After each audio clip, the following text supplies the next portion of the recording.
நெல்லை மாவட்டத்தின் பிரசித்தி பெற்ற அருள்மிகு நெல்லையப்பர் காந்திமதி அம்பாள் திருக்கோவிலில் மாசி மகத்தினை முன்னிட்டு அப்பர் தெப்ப திருவிழா வெகு விமர்சையாக நடைபெற்றது. இதில் திரளான பக்தர்கள் கலந்து கொண்டு சுவாமி தரிசனம் செய்தனர். தமிழகத்தில் பிரசித்தி பெற்ற சிவாலயங்களில் ஒன்றான நெல்லை மாவட்டம் அருள்மிகு சுவாமி நெல்லையப்பர் திருக்கோவிலில் ஆண்டு முழுவதும் திருவிழாக்கள் நடைபெறுகின்றன.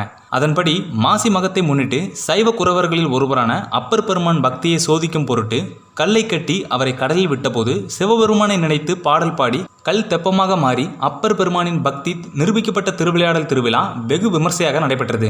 இதை நினைவு கூறும் வகையில் அருள்மிகு நெல்லையப்பர் காந்திமதி அம்மன் திருக்கோவிலில் மாசி மகத்தில் அப்பர் தெப்ப திருவிழா ஆண்டுதோறும் வெகு விமர்சையாக நடைபெறும். அதன்படி இந்த ஆண்டிற்கான அப்பர் தெப்ப திருவிழா வெகு விமர்சையாக நடைபெற்றது. திருவிழாவை முன்னிட்டு கோவில் உட்பிரகாரத்தில் அமைந்துள்ள பொற்றாமரை குளம் வண்ண விளக்குகளால் சிறப்பு அலங்காரம் செய்யப்பட்டிருந்தது. முதலில் அப்பரை யானை மறித்து பின் அப்பரை வணங்கும் நிகழ்வு நடைபெற்றது. தொடர்ந்து தெப்பத்தில் 9 முறை அப்பர் பெருமான் பவனி வந்தார். பின்னர் தெப்ப திருவிழா மண்டபத்தில் சுவாமி நெல்லையப்பர் காந்திமதி அம்பாள் தங்கக்கிளி வாகனத்திலும் எழுந்தருளி அப்பர் பெருமானுக்கு திருக்காட்சி கொடுக்கும் நிகழ்ச்சி நடைபெற்றது. தொடர்ந்து சுவாமி அம்பாளுக்கும் அப்பர் பெருமானுக்கும் சிறப்பு பூஜைகள் நடத்தப்பட்டு மகா தீபாராதனை நடைபெற்றது. இதில் ஏராளமான பக்தர்கள் கலந்து கொண்டு சுவாமி தரிசனம் செய்தனர். விழா ஏற்பாடுகளை கோவில் செயல் அலுவலர் மற்றும் ஊழியர்கள் சிறப்பாக செய்திருந்தனர்.